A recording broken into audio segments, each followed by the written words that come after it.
Okey guys, saya Tupa Peter Channel dan ingin menceritakan kisah-kisah misteri di Miri, iaitu cerita pertama saya ialah misteri laluan Bukit Song di Miri.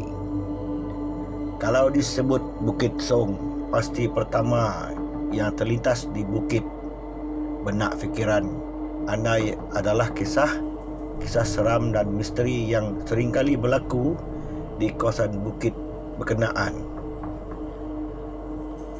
Kalau di Pahang, Lebuh Raya Karak dan Jalan Karak Lama sememangnya sinonim dengan kisah-kisah seram dan mistik.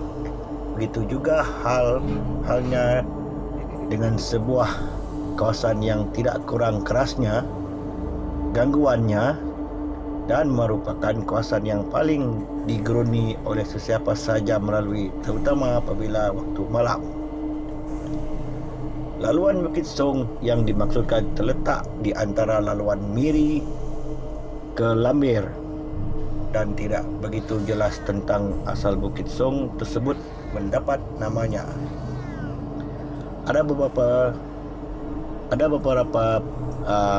pendapat dari warga tempatan mengatakan Bukit Song itu adalah nama dari seorang ketua etnik yang mula-mula menerokai kawasan bukit berkenaan, dan juga mengatakan Bukit Song tersebut mendapat nama dari bunyi deruan seakan-akan bunyi song dari kenderaan yang melalui kawasan bukit tersebut. Walau apapun kisah bagaimana bukit tersebut mendapat nama, bukit tersebut tetap menyimpan kisahnya sendiri, sehingga ada yang mendakwa tidak jauh dari kawasan Bukit Song berkenaan terdapat kubur lama masyarakat etnik yang pernah mendiami kawasan berkenaan. Sejauh mana dakwaan berkenaan tidak dapat dijelaskan.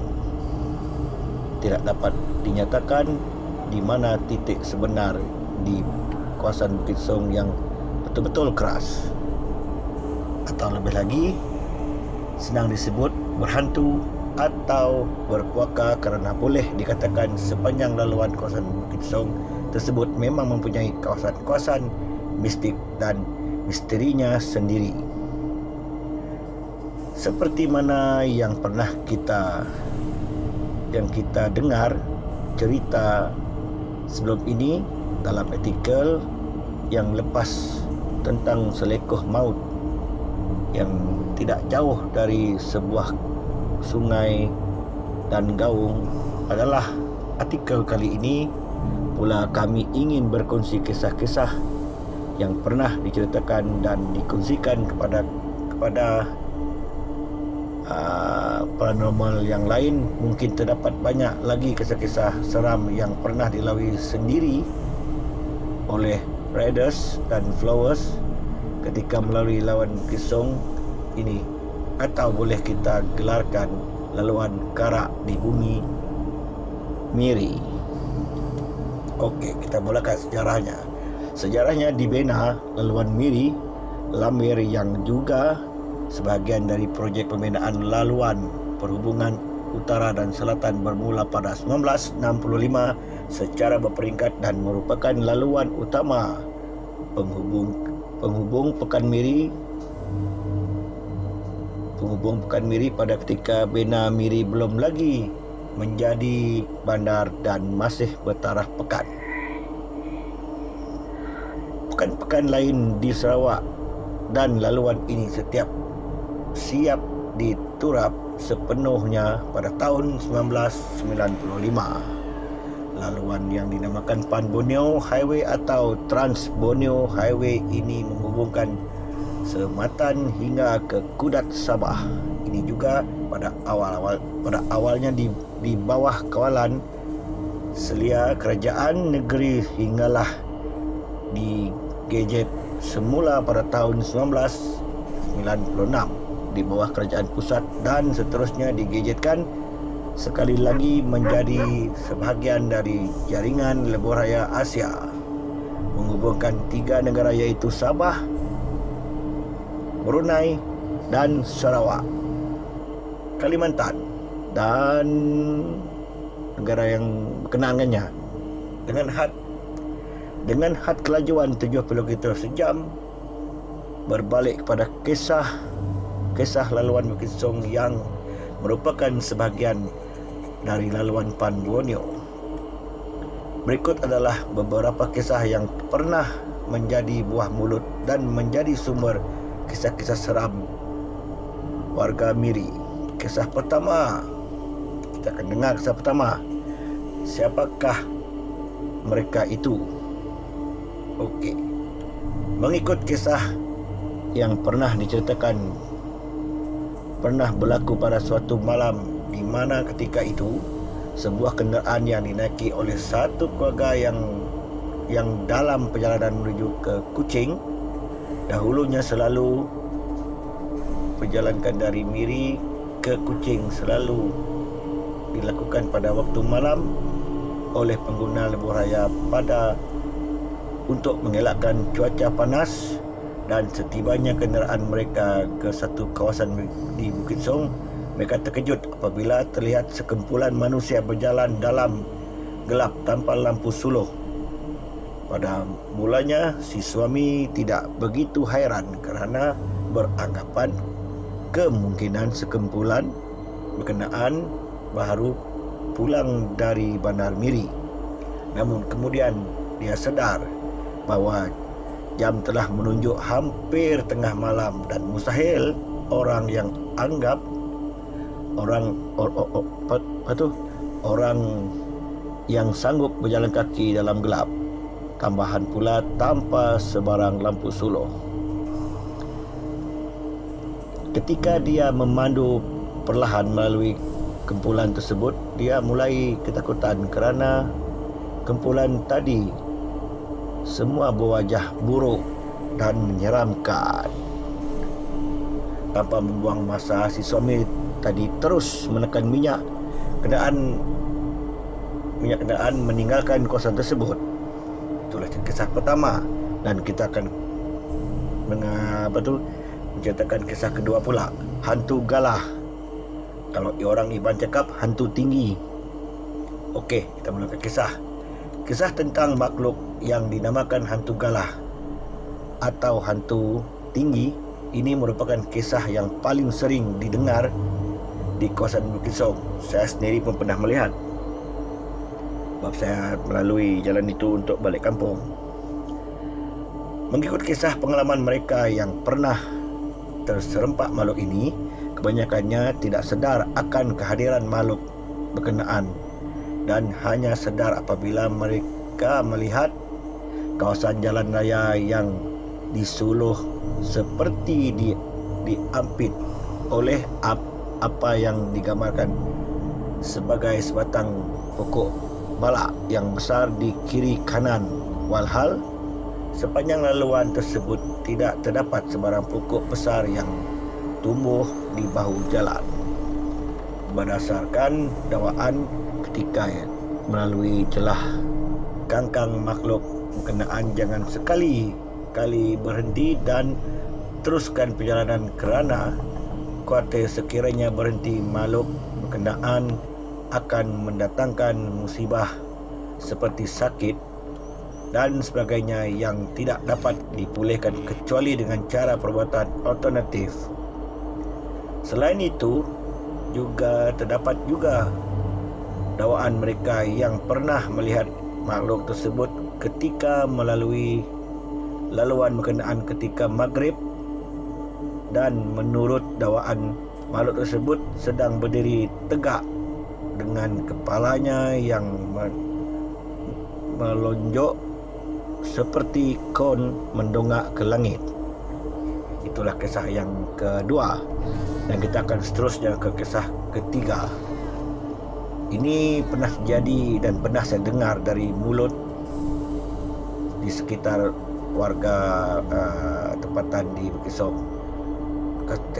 Tajuknya ialah tolong hantarkan saya. Okey, kita mulakan. Kisah ini dikatakan pernah berlaku suatu ketika dahulu di sekitar tahun 80-an, di mana menurut cerita seseorang pemandu teksi luar bandar telah diminta oleh seseorang lelaki dan isterinya pada suatu petang untuk menghantar mereka ke kawasan pengampungan tidak jauh dari Taman Negara Lambir sebelum senja. Pada mulanya, tidak apa yang menyeramkan sepanjang perjalanan.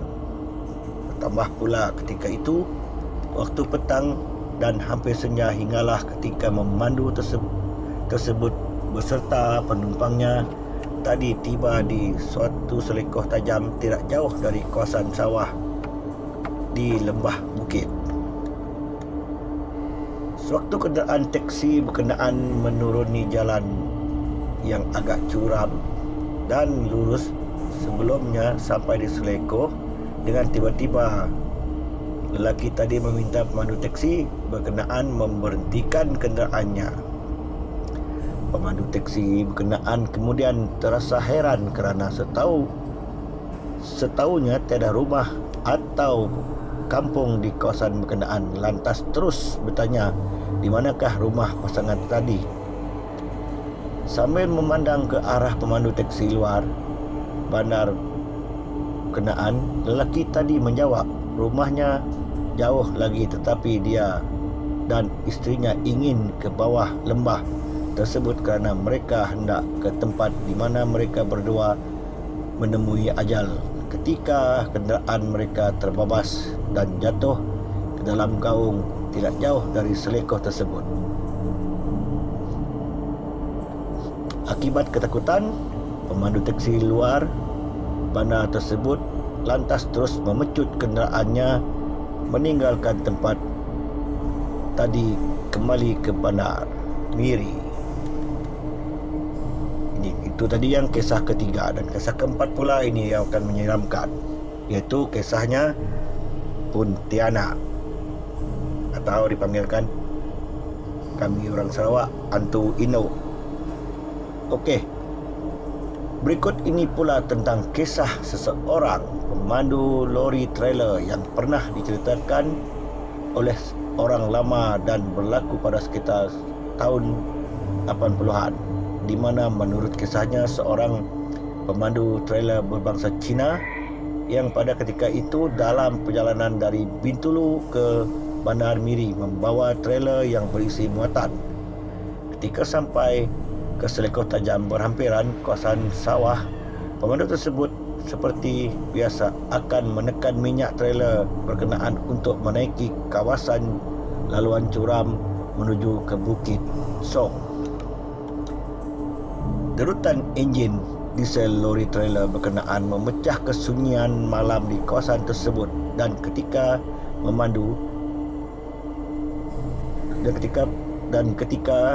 pemandu Cina tadi sedang leka memandu menaiki Bukit Song, beliau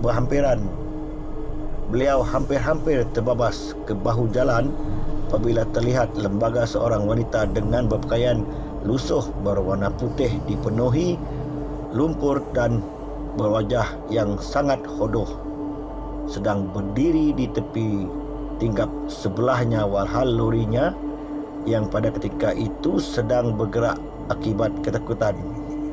Lori trailer yang dipandunya hampir melanggar tebing Bukit Song.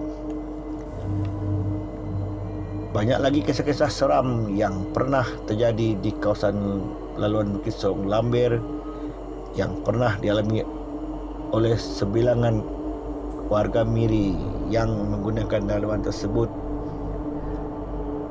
Adanya laluan baharu pesisir pantai seperti sekarang ini untuk ke Bintulu dan seterusnya ke selatan Sarawak.